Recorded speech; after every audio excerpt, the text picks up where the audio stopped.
Hi, everybody. I want to start out this podcast by telling people that I'm now on Telegram and I put stuff on Telegram. I put little videos and links to articles that I think people will find interesting. So if you have that option, if you want to follow me on Telegram, of course I've been kicked off of Instagram, so I don't really have another way to communicate with our group. And then of course I'm on Twitter.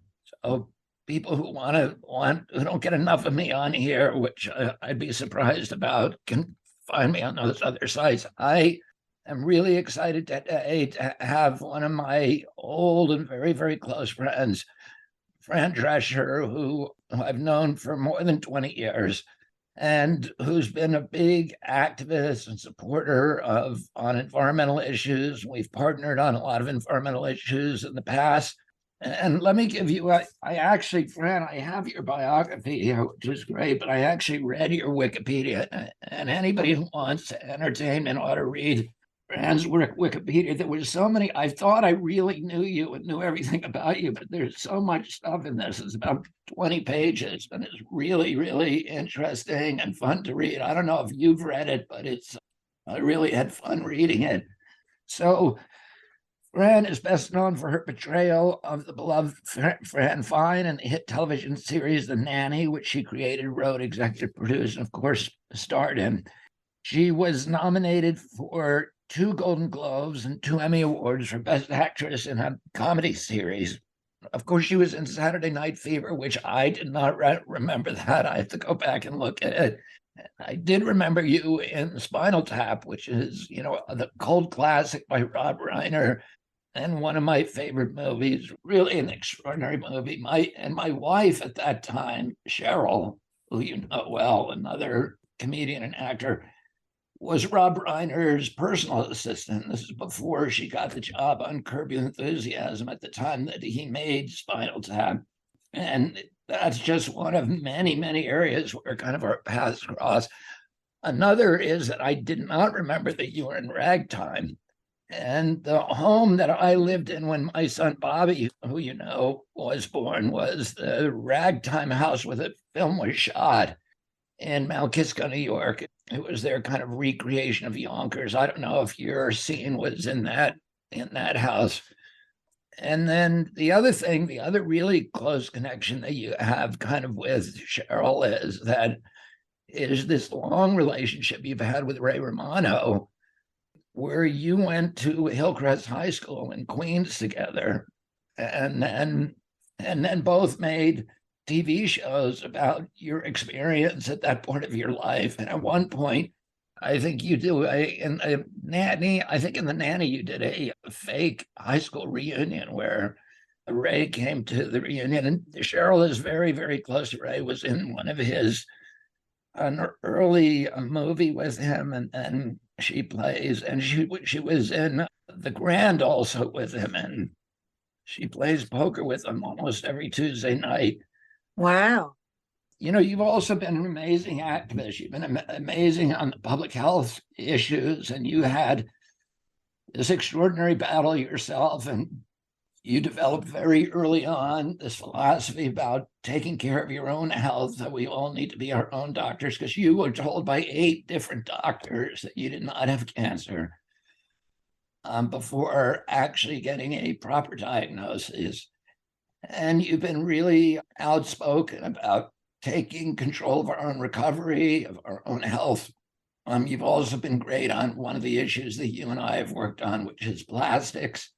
And every day we're finding more and more really disturbing, troubling things about plastics, about the phthalates, the biphenyls in plastics, which we now are suspected carcinogens, but we know that they're endocrine disruptors. They disrupt the development of children's sexual behavior, their sexual development. They reduce sperm counts. And we're finding more and more every day about the incapacity of the human digestive system and metabolic system to process plastics. And of course, when you drink water from a plastic bottle, you're getting microplastics in your body that have all of these deleterious effects on them. And you've been amazing on that issue. Your bio goes on and on. I'm going to come back to it, but let's talk about what you're doing with Cancer Schmancer. You're also best-selling New York Times author. Well, let's just dive in. Enough about me.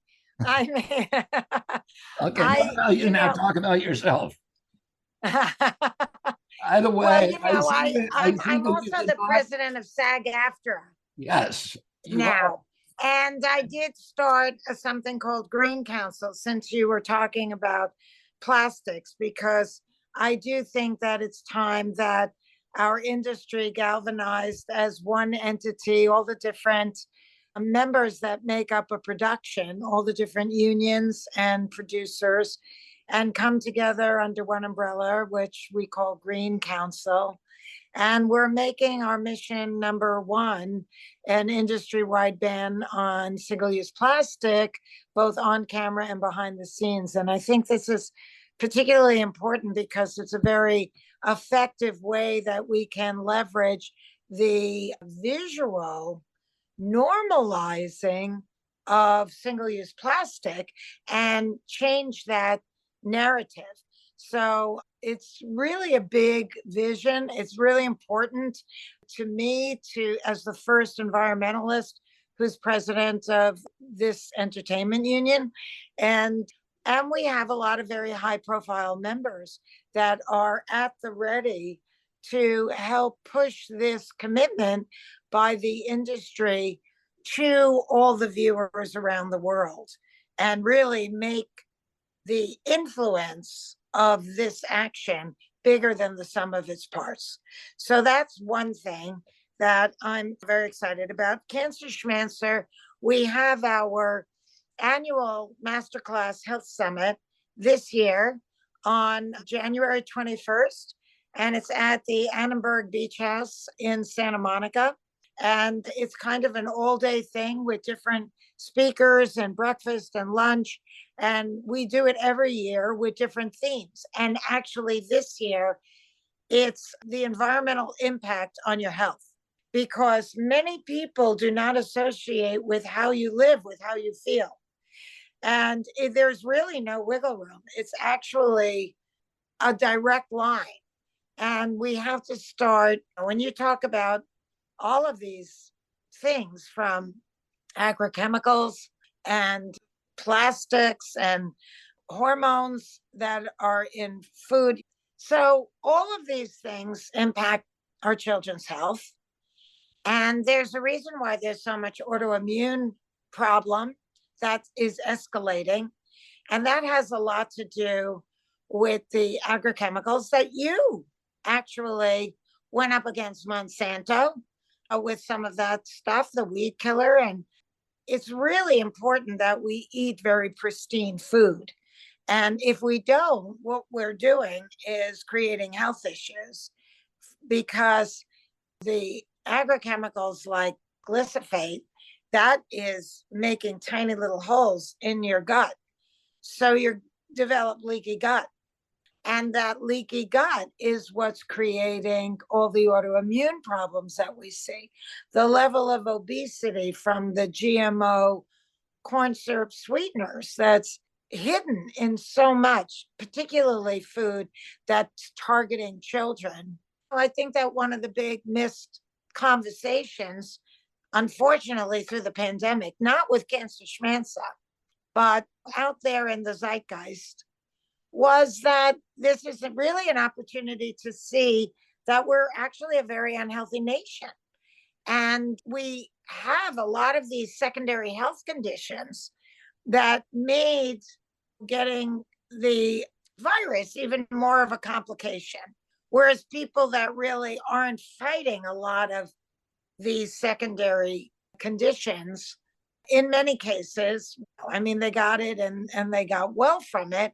And I think that when we look at how many people in this country have, diabetes and obesity and asthma and heart conditions and inflammation, and My experience has been, and I've sort of been on this path since my own cancer survival, that the cleaner you live, the healthier you are, the less sick you get, and the quicker you heal if you do get sick.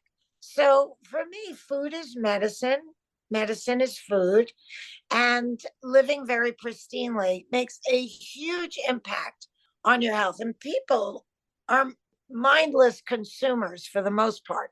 They're enabling these sociopaths that are just hurting us, hurting our children, hurting the planet, hurting our pets, all for the bottom line. But when making money at the expense of all things of true value is what you're doing, the air you breathe, the food you eat, the earth, all of our health, if everything is sacrificed for the bottom line, we're living in a very dangerous time. But who is enabling that? We are. We're the biggest consumers on the planet. Stop buying it. Because at the end of the day, manufacturers really don't want to kill us. They want to sell us. And they'll sell us anything that we're willing to buy, which right now is anything. So we at Cancer Schmancer really are very much on the cutting edge of not looking for an end fix to the end symptom, which ultimately inflammation, the end symptom to inflammation is cancer. And a lot of organizations, nonprofits like my own in the health space, they're very much focused on how to cure cancer.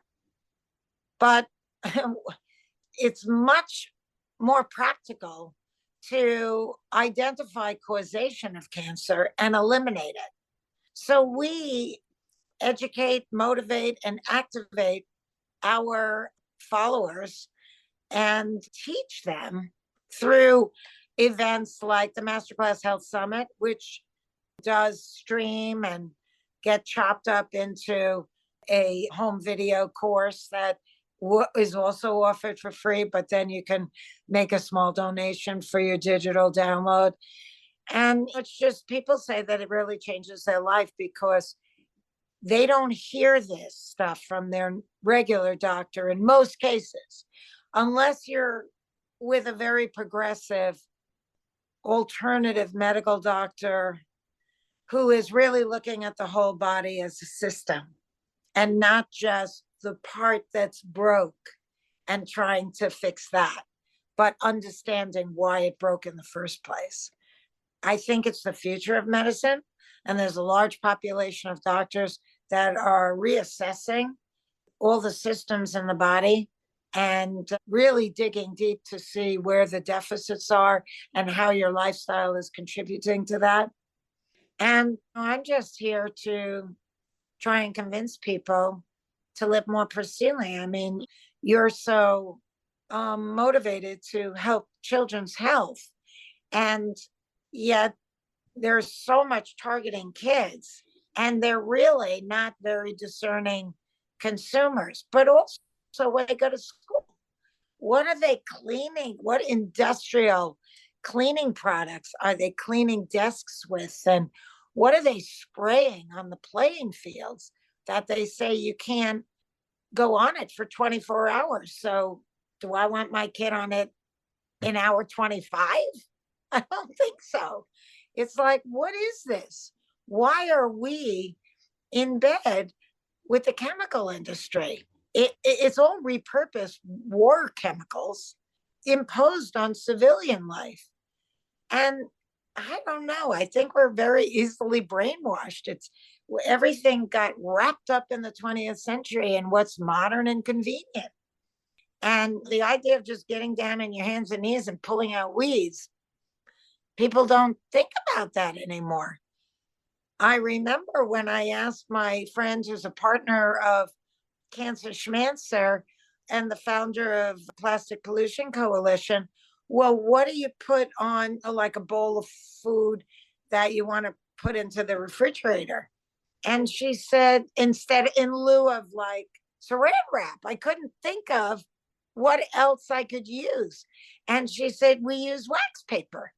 And I said, wax paper, and we use parchment paper instead of aluminum foil, because that also gives off noxious gases when it's heated. And I grew up, they were wrapping up the potatoes and the corn at the barbecues, and my mom would roast a big turkey and be tented in this big aluminum foil disposable pan and aluminum foil over the top. And you can't really cook with that anymore because now they know that it releases things that aren't good for us. So once you take a deep dive into this, we call it a Cancer Schmancer detox your home, because the home is the most toxic place we spend the most time in, and ironically have the most control over. And it's more toxic than living across the street from an oil refinery. So once you take this dive and you bring your family into it and you start reading labels and replacing things with other things, it becomes a lifestyle, truly. And you start to see how your quality of health begins to improve, because we're slowly eroding our immune system. And that's what all this stuff does. It compromises our immune system. It makes it crazy. It doesn't know where to look first to try and fix it. And then something really alien comes into the picture that the body has never seen before, like COVID, and it just goes nuts. So it's our job to do it. And if we stop buying it and we will be better for it. And manufacturers will have to be forced to be more responsible about their impact on the environment as well as the consumer. Yeah, you mentioned aluminum, and I was thinking that when I was a kid, and I've been sober for a long time, and I haven't had pot in 40 years, but I used to make the pot pipes out of a toilet paper roll and a little piece of aluminum. You'd put pinholes in and then smoke, and I shudder to think, literally heating up aluminum with a Zippo lighter and inhaling it. And now I know a lot about aluminum. And one of the things we know about aluminum is that human beings have never been exposed to aluminum before. Other metals are mobilized in the environment, like lead, etc., and our body is accustomed to them. But literally 100% of the aluminum in the world was locked into bauxite. And we only started releasing it really just at the beginning of World War II, and not much until the revolution in air travel, because they needed aluminum for airplanes. And then we started finding all kinds of uses for it. And I grew up eating and drinking and cooking with aluminum pans. And, particularly when you cook something acidic, now we know, like tomato sauce or spaghetti sauce, and those pans have mobilized the aluminum and it gets into your body. And aluminum is the one thing that they know is linked to the epidemic in Alzheimer's. And Chris, totally. When they do autopsies on people that had Alzheimer's, they have huge amounts of aluminum in their brain, but it's also from aluminum chlorhydrate, from antiperspirant. It's from aluminum cans. I mean, aluminum at one point became all the rage, and everybody started using it. It was convenient. It was disposable. They're still using it. If you go into restaurant kitchens, people's homes, caterers, there's always those disposable aluminum pans that food comes in and stuff. And I try, Bobby, to not make the perfect the enemy of the good. I try not to be really difficult constantly, but I do have a lot of control over everything in my own home. And so I do try and support restaurants that use very, very pure purveyors, but it's not always easy, depending on where you are, where you're traveling to, whose home you're going to, what you're invited to, whatever. So that's also a balancing act, because you can get so nuts about all this. Meanwhile, these are the times we're living. We're not going to ever see another world besides this, you and I. This is it. So we have to somehow learn how to live within it and try and modify it, or at least change ourselves, each one, and then each one teach one. I find that when people get extremely overwhelmed by all that's wrong with the world, and there's so much. I mean, I'm just so nauseated by the most recent mass shooting in Colorado Springs. And I just don't know how we're ever going to climb our way out of this terrible time. And I feel like when people start fighting each other, that's the divide and conquer philosophy.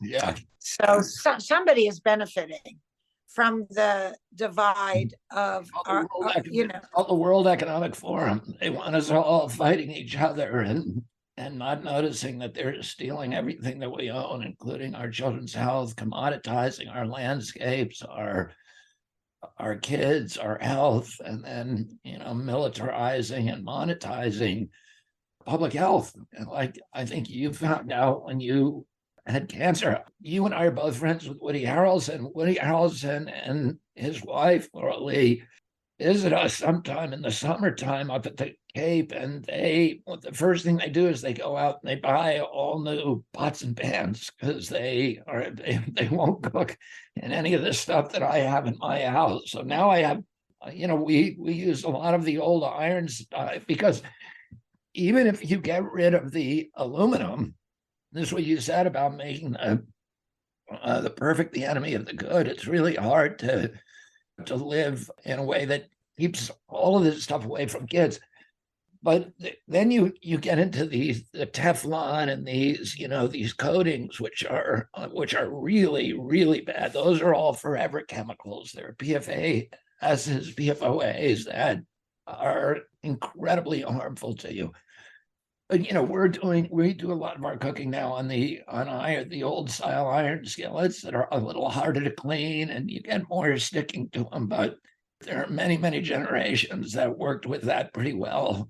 Yeah, I would never use nonstick, and I try and convince my parents, my mom sometimes. And you see these commercials, the egg slides right out of the pan and everything like that. And they're all about trying to convince you that you can't live without this thing. But I find that the food does stick to the pans that I use, but I don't clean it after I use it. I fill it up with hot water and a little bit of dish soap, and I let it sit overnight. And then in the morning, it comes right out.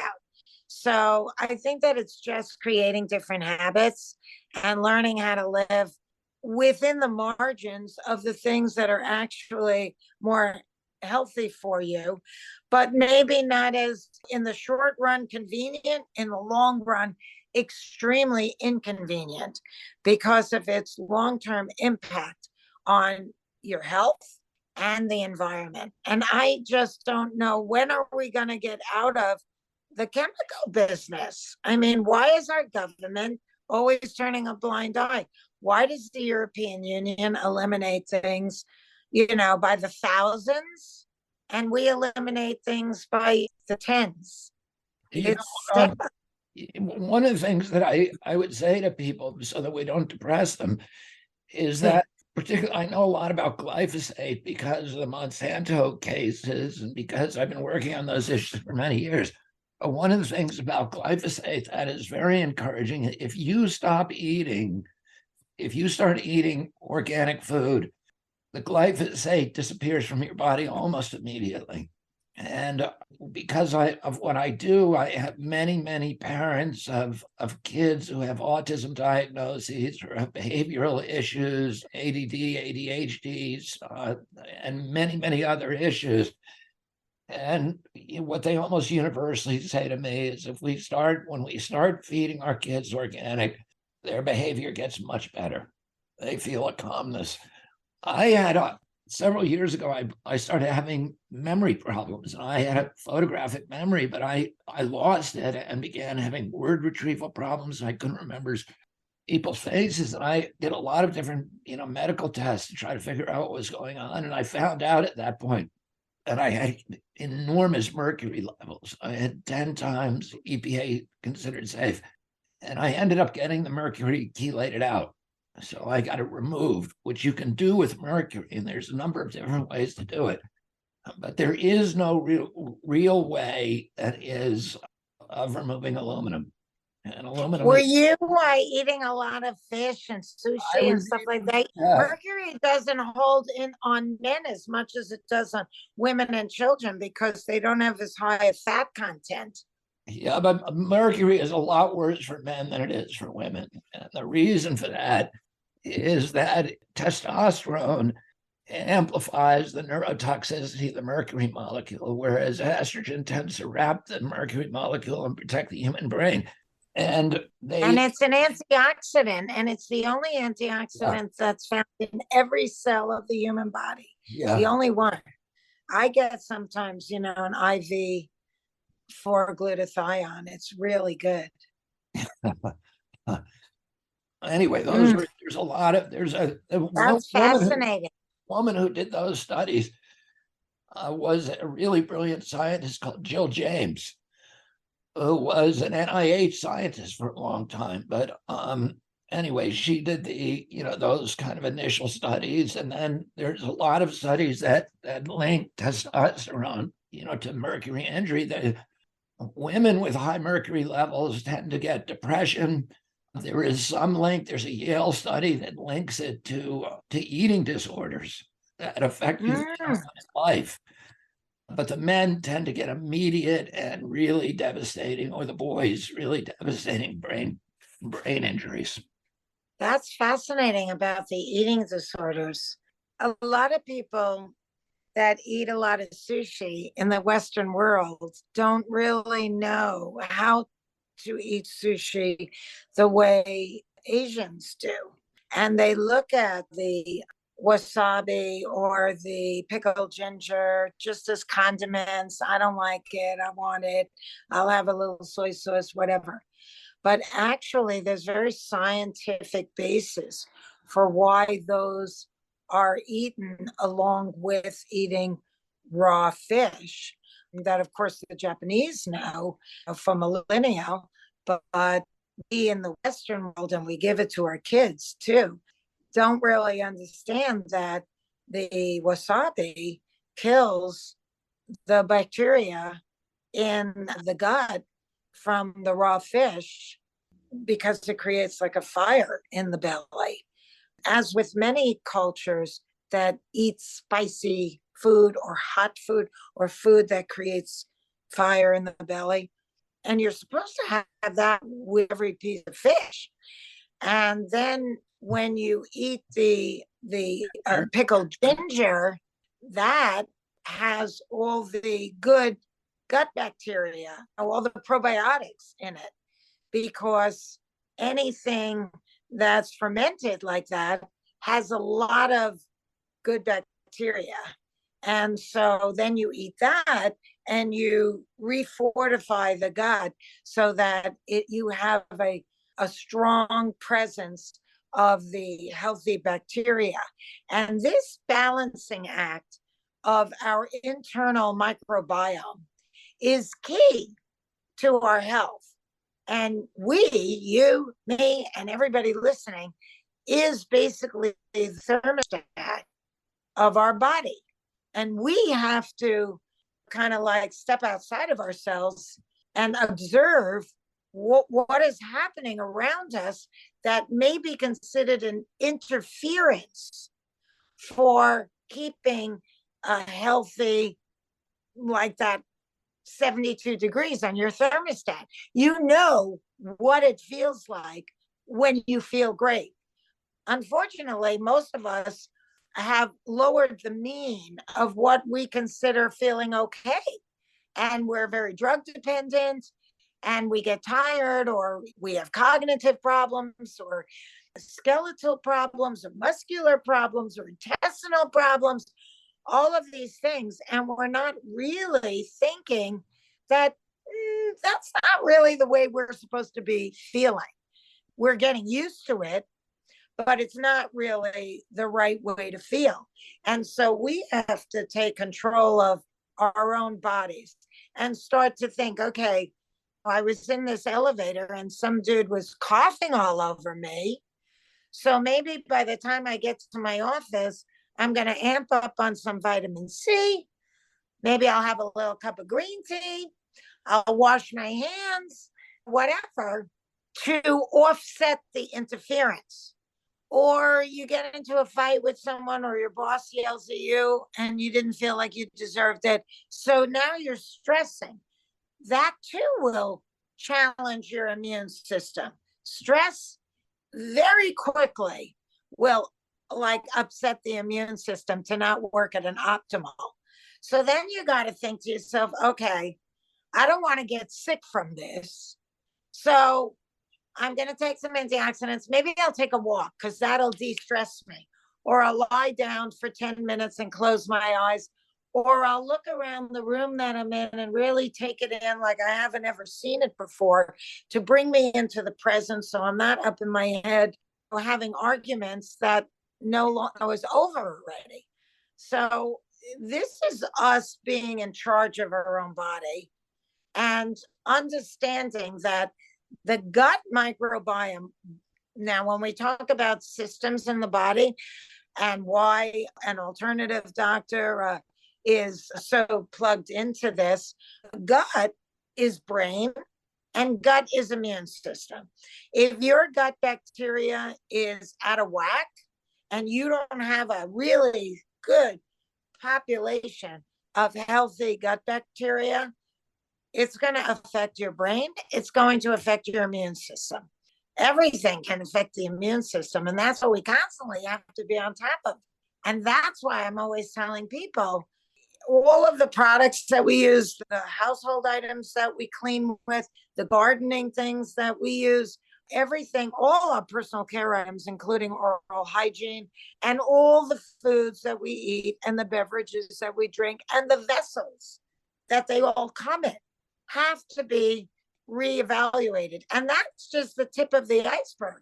Because if that shirt you're wearing is a no iron shirt, it could be 100% cotton, but it's been doused with chemicals. And 10 years after, it's still off-gassing. So it's a problem. And it's so pervasive. It's everything, the fabrics, it's the flame retardant on our kids' pajamas and upholstered pieces and curtains. It's all becoming this cacophony of toxins and carcinogens that when to get all together from the minute you wake up and even after you go to sleep. I mean, I turn off my Wi-Fi at night. I need to give my brain a rest from the electromagnetic fields. It's a big commitment, but it's worth it because you immediately see change. Let me ask you something.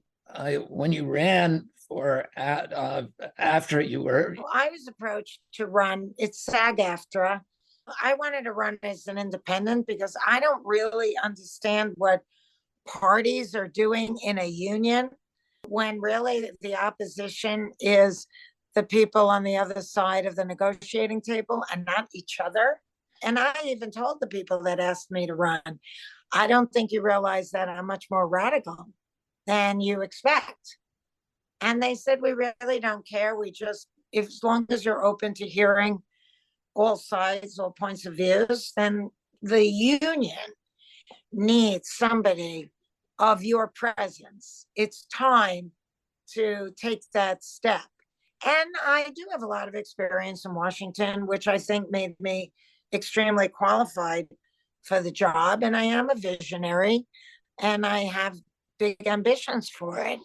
So, and I don't care. I'm really running a nonpartisan admin because I don't really care what your association is. Just tell me what your beef is. And if it makes sense to me, I'll go to the mat for you. And then I'll go to the mat for anybody that I feel is being unfairly marginalized. And I do that all the time in life. Yeah, and I do it in the union too, much to the shock or chagrin of some people that would rather I didn't. I want to point out to our audience that George Bush appointed you a senior diplomat in his administration on women's rights. And you've all, Yes, there was a bill that was floating around, and this was a few years after my own gynecologic cancer survival. And it was the Gynecologic Cancer Education and Awareness Act. Ultimately, that's what it was called in the Senate. And I was invited to try and help push it through. And it was really going nowhere fast. But I went and actually didn't leave. And your Uncle Teddy was instrumental in helping me. I mean, you And had Republicans, you actually passed that bill by acclamation with Republicans. yes, by unanimous consent, which means Yes, all 100 senators said yes. and that never And happened. So that really shows somebody who it can. was quite a feat. And that's why the Bush administration offered me a public diplomacy envoy position, which took me to do my health talk to all of our allied nations and military bases. And it's a vetted position, it's a great honor. I was really thrilled to participate in our government in that way. And they leveraged because I my celebrity is around the world too. So it made it a nice presentation that I was representing the United States, but everybody knew me as the nanny. And as a cancer survivor, I had a lot to talk about in terms of taking control of your body and being your own best advocate and becoming better partners with your physician, recognizing what the early warning whispers of diseases that could affect you or cancers that might affect you. And then understanding that genes have 27 different ways of expressing themselves. So even if you test positive for something, like I test positive for rheumatoid arthritis, but I'm not active, even though my mom is, but she doesn't do anything environmentally to stop the gene from expressing itself in that way. And it's usually environmental that's going to kind of zhuzh it in a bad direction if you're not really careful about how you're abusing your body, how much you're forcing it to be exposed to in these vastly unhealthy, unnatural times that we're living. Yeah, We have to stop it. And it's up to us, the consumer. That's what it all comes down to. We can blame everybody, but if we just stop buying it, they'd stop making it. If everybody stopped drinking cola today, they'd stop making it tomorrow. It's as simple as that. So when people get overwhelmed, I say to them, just start in your home. Follow the Cancer Schmancer Detox Your Home program. Just start there. Because if you do it and your neighbor does it and your sister does it and your husband, your parents do it, it only takes 10% of a population to shift a paradigm. And that's what we need to kind of try and get to. I mean, you're always fighting them, and I'm always, which is great because you've made tremendous impact. And I'm always trying to wake up the consumer to go from being a mindless consumer to being a mindful consumer. And once you wake up and smell the coffee, it's hard to go back to sleep.